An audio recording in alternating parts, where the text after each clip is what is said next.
गांव में चार दोस्त रहते थे। वो चारों बेहद निकम्मे और कामचोर थे।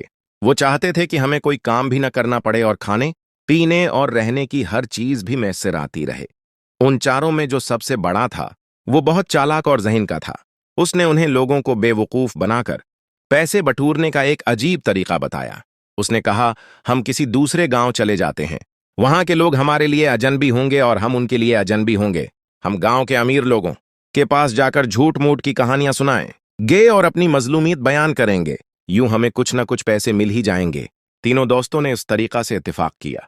चनांचे अगले ही दिन चारों दोस्तों ने रख्त सफर बांधा और एक गांव में पहुंचे। वहां के अमीर लोगों के पास जाकर अजीब व गरीब झूठी कहानियां घड़ते और बाज दफा अपनी मजलूमियत बयान करते तो लोग उनको पैसे दे देते। जब ये चारों गांव के अमीर लोगों को अच्छी तरह लौट लेते और गांव के लोग उनकी चालाकी और मकारी को समझने लगते तो ये इस गांव से भागकर किसी दूसरे गांव में पहुंच जाते और वहां के लोगों को बेवकूफ बनाने लगते। इस तरह उन्होंने अच्छा खासा माल जमा कर लिया था और झूठ बोलने में महारत हो गई थी। एक दफा ये चारों यूं सफर करते करते एक दूर दुराज के गांव में पहुंचे। वहां एक होटल में उन्होंने देखा कि एक कोने में अमीर कबीर ताजिर बैठा हुआ है। इसके आसपास उसका कीमती सामान भी पड़ा हुआ था और इस ताजिर ने कीमती लिबास पहना हुआ था। ताजिर को देखकर इन चारों के मना में पानी भर आया और सब सोचने लगे कि किसी तरह उस ताजिर का सब माल हमें मिल जाए। इन चारों में सबसे बड़े के जहन में एक तरकीब आई। उसने ये तरकीब तीनों को बताई तो तीनों ने इस बात में सर हिला दिए। चनांचा ये चारों दोस्त ताजिर के पास गए।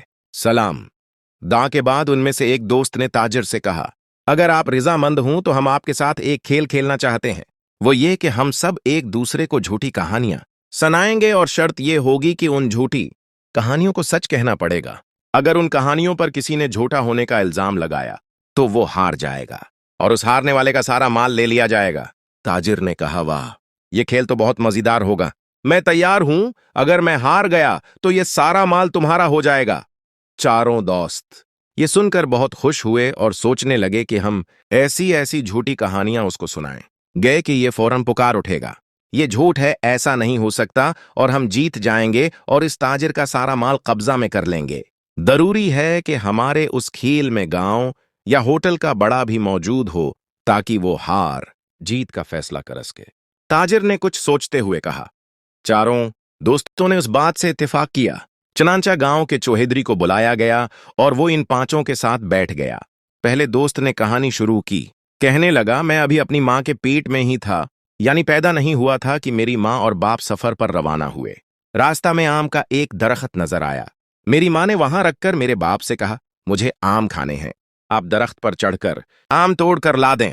मेरे बाप ने कहा, यह दरख्त किसी और का है और आम भी बहुत ऊपर लगे हुए हैं, मैं नहीं चढ़ पाऊंगा। लिहाजा मेरे बाप ने इनकार कर दिया। मुझे जोश आया। मैं चुपके से मां के पेट से निकला और दरख्त पर चढ़कर आम तोड़े और लाकर मां के सामने रख दिए और वापस पीठ में चला गया। मेरी मां अपने सामने आम देखकर बहुत खुश हुई और मजे ले लेकर खाने लगी। पहले दोस्त ने कहानी सुनाकर ताजिर की तरफ सवालिया नजरों से देखा। ताजिर ने कहा, वाह, क्या जबरदस्त कहानी है, मां के काम आए। ये कहानी कैसे झूठी हो सकती है? नहीं, ये बिल्कुल सच्ची कहानी है। पहले दोस्त ने जब ये सुना तो मुना बनाकर एक तरफ बैठ गया। अब दूसरे दोस्त की बारी थी। वो कहने लगा, मेरी उम्र अभी सिर्फ 7 साल थी। मुझे शिकार खेलने का बेहद शौक था। एक दफा मैं जंगल में गया। वहां अचानक मुझे दूर एक खरगोश नजर आया। मैं उसके पीछे दौड़ पड़ा, यहां तक कि मैं उसके करीब पहुंच गया। जब मैं उसके करीब पहुंचा तो मालूम हुआ कि वो खरगोश नहीं बल्कि शेर है। शेर ने मुझे देखकर मेरी तरफ बढ़ना शुरू किया। अब तो मैं बहुत घबरा गया और शेर से कहा, देखो शेर भाई, मैं तो तुम्हारे पीछे सिर्फ इसलिए आया था कि मुझे लगा जैसे आप खरगोश हो। खुदा के लिए मुझे जाने दो। लेकिन शेर ने मेरी बात नहीं मानी और दहाड़ने लगा। मुझे भी गुस्सा आ गया और मैंने एक जोरदार थप्पड़ शेर को मारा। शेर वहीं 2 टुकड़े होकर मर गया। वाह वाह, क्या बहादुरी है। बंदा को ऐसा ही बहादुर होना चाहिए। ये कहानी बिल्कुल झूठी नहीं हो सकती। ताजिर ने दूसरे दोस्त की कहानी सुनकर उसे दाद देते हुए कहा। अब वो दोनों दोस्त जिन्होंने कहानी सुनाई थी उन्होंने अपने तीसरे साथी को चुपके से आंख मारी कि तो कोई ऐसी गजब की झूठी कहानी सुना जिसे ताजिर फौरन झूठ मान ले। चनांचा तीसरे दोस्त ने कहना शुरू किया, मुझे मछलियां पकड़ने का बहुत शौक था। इस वक्त मेरी उम्र सिर्फ 1 साल थी। एक दिन मैं दुरिया के किनारे गया और वहां पानी में जाल डालकर बैठ गया। कई घंटों जाल लगाने के बावजूद एक मछली भी जाल में न आई। मैंने पास खड़े मुछेरों से पूछा कि आज दरिया में मछली नहीं है क्या। उन्होंने बताया कि 3-4 दिनों से एक भी मछली हमें नजर नहीं आई। मैं ये सुन हैरान हुआ और दरिया में गोता लगा दिया। दरिया की तह में पहुंचकर मैंने देखा एक बहुत बड़ी मछली बैठी हुई है और आसपास की तमाम छोटी बड़ी मछलियों को खाए जा रही है। ये देखकर मुझे उस बड़ी मछली पर बहुत गुस्सा आया। मैंने उस मछली को एक जबरदस्त मक्का रसीद किया और उसे वहीं ढेर कर दिया। फिर मैंने वहीं दरिया की तह में बैठकर आग जलाई और वहीं मछली पकाई और खाकर वापस दरिया से बाहर आ गया और अपना सामान लेकर घर की तरफ चल पड़ा। तीसरे ने कहानी सुनाकर उम्मीद भरी नजरों से ताजिर की तरफ देखा। ताजिर ने कहा, बहुत अच्छी कहानी है। दरिया की सब छोटी मछलियों को आजादी दिलाई। कितना नेकी का काम है, बिल्कुल सच्ची कहानी है। अब चौथे दोस्त की बारी थी। उसने कहना शुरू किया, मेरी उम्र सिर्फ 2 साल थी। एक दिन मैं जंगल में गया। वहां खजूरों के बड़े बड़े दरख्त थे और उन पर खजूरें बहुत लगी हुई थीं। मेरा बहुत दिल चाहा कि मैं खजूरें खाऊं। चुनांचा में दरख्त पर चढ़ा और पेट भरकर खजूरें खाएं। जब मैंने दरख्त से नीचे उतरने का इरादा किया तो मुझे लगा मैं नीचे उतरते उतरते गिर जाऊंगा। मैं भूल गया था कि दरख्त से नीचे कैसे उतरते हैं। मैं दरख्त पर बैठा रहा यहां तक कि शाम हो गई। अचानक मेरे जहन में एक तरकीब आई कि क्यों ना मैं गांव से सीढ़ी लाकर उसके जरिए से नीचे उतरूं। चुनांचा में गांव गया, वहां से सीढ़ी उठाकर दरख्त के साथ लगाई और उसके जरिए से नीचे उतर गया। अब चारों दोस्तों ने उम्मीद भरी नजरों से ताजिर को देखा कि अब जरूर कह देगा नहीं, ये कहानी झूठी है। लेकिन ताजिर ने आगे बढ़कर चौथे से हाथ मिलाया और कहने लगा, क्या जबरदस्त दिमाग पाया है। ऐसी तरकीब तो बहुत ज़हीन आदमी के जहन में आ सकती है। बिल्कुल सच्ची कहानी मालूम होती है। अब तो चारों बहुत घबराए कि कहीं हम हार न जाएं और हमारा सारा माल ये ताजिर ले उड़े। कहानी सुनाने की बारी अब ताजिर की थी। ताजिर कहने लगा, मैंने बहुत साल पहले एक खूबसूरत बाग लगाया था। इस बाग में एक सुनहरे रंग का बहुत नायाब दरख्त था। मैं उसकी खूब हिफाजत करता था और उसको रोज पानी देता था।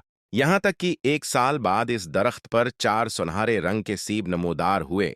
वो सेब बहुत खूबसूरत थे, इसीलिए मैंने उनको नहीं तोड़ा और दरख्त पर लगा रहने दिया। एक दिन मैं अपने बाग में काम कर रहा था कि अचानक इन चारों सीबों से एक एक आदमी निकला। क्योंकि ये चारों आदमी मेरे बाग के एक दरख्त से निकले थे, इसलिए मैंने उनको अपना गुलाम बना लिया और चारों को काम पर लगा दिया।